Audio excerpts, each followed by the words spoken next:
ngumpati gunung iki. Apa sing wis ngerti gunung iki jenenge apa? Ora mungkin. Iki jenenge Gunung Cetyaka Taka Wates negara Giribojo. Apa to sebabe jeneng sira ndak candhet merga yen kowe ngliwati utawa nglumpati gunung iki bakale kowe kadenangan dening wong Magoda utawa Giribojo. Merga sarang bunder kepengin makan ana pucuke Gunung Cetyaka kae tambur arane Kyai Gurnita. Tambur kae bakal muni dhewe tanpa tinabuh lan untuk ana wong nyedak rono.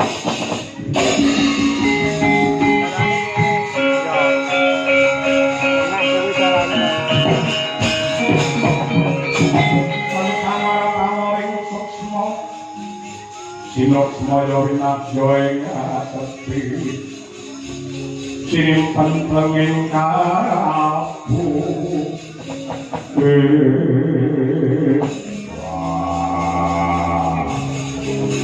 nyewok banget ing atase wong tambur duwe kekuatan sing kaya ngono merga kae ora sak lumrahe tambur ning arep wong kakek lek wis kandha lamun to Jara Sandoke ratu kejem ratu sing betris kaya sing dak kandhake ngarep lamun to dheweke mbiyen karo wong tuane sing jejuluk Prabu Briyodata. Prabu Briyodata nalika semana nyuwun marang Purbane Hyang Agung supaya diparingi momongan. Banjur diwa paring nugraha wujute pelem pertangga jiwa. Gandeng Prabu Briyodata ki garwane loro, Retnadi lan Retnadadi. Mula supaya adil pelem mau disigar dadi loro. Didahar karo Retnadi, Retnadadi separo-separo. Kok sapa? Barang cengar ing jabang bayi sakwise Retnadi lan Retnadadi bobot mau. Jabang bayi sing laru nggo separo-separo babi andhadake. Kok gelang-gelang sampe rasane Prabu Briyodata banjur bayi separo-separo mau dibuang ana tengah alas banjur ditemu dening Nyai Jara. Bayi separo-separo mau dikakake malah bisa urip gandeng kumpule karo kowe lan uga kewan dalan. Ora ngerti kok Rama Prabu Briyodata. Sakwise Jara Sambara kok ngerti komprane sing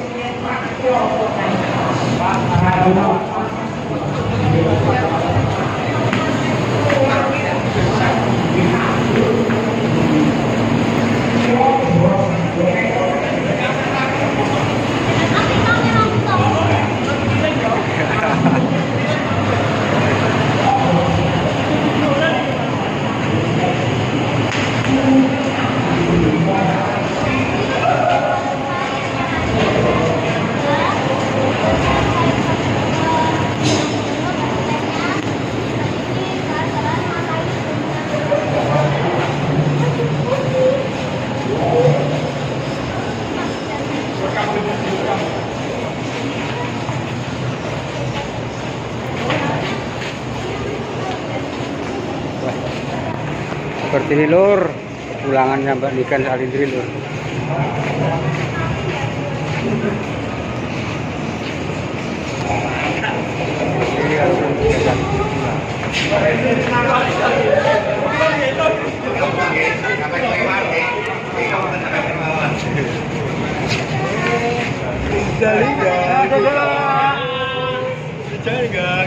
Pak Rizal Mutia. Yes ya. Ya, atau kurang menit.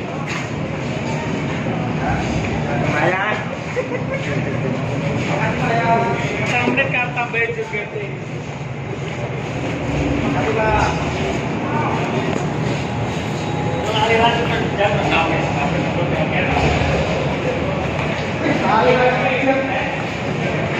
Serunya lur, mengantar kepulangan Mbak Niken Salindri lur.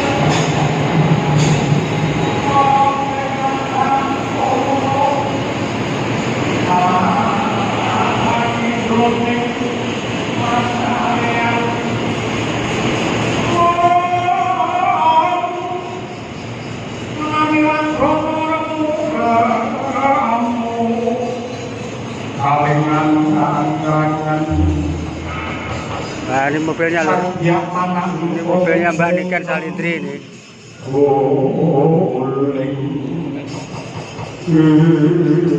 Mengkudisi mipek sandangamu kowe kiraku ngendok ini mlebu ana negaraku kiri bodro tanpa katerangan kowe sapa Prabu Ndorowati aja kaget iki Ratu Ndorowati Sri Harokesna kadang aku ndoro apa dinisi Arjuna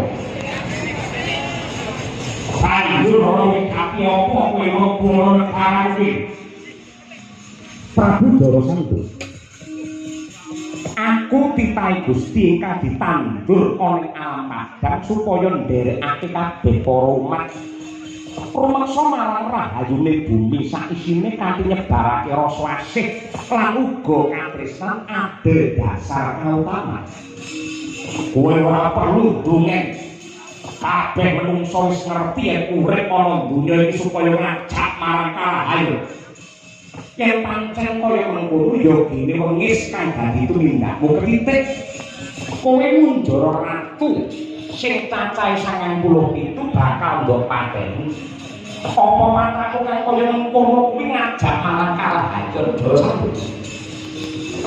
rumangsa gogokku Prabu Kresna manungsa kuwi pinarikan piranti gelem lan kapitayan jumbuh lawan keketeke ngati lan tumangkari pikir apa aku luputmu gemi karo kapercayanku mongko kumrape wong ibadah lan manembah ngono anut lawan kapitayane dhewe-dhewe ora bisa dipaksa dening wong liya bener kan dadi ucapmu nanging kapitayanmu kuwi ngrugekake wong akeh awe korbanake nyawane wong pirang-pirang tegese tumindakmu iki rusak marang katentramane jagat Najan aku mateni ratu nanging aku ora ngawur sing tak pateni ratu ingkang keblinger tumindak tegese ku blinger tumindak iki kepiye cacane manembah cacane ibadah beda karo Jara Sandhu kowe aja iklan jare menungso kuwi duwe kamardikan nentokake kapercayane dhewe-dhewe ning ndongene apa sing geseh panemu kelawan kowe kok banjur mbok mateni mergo manut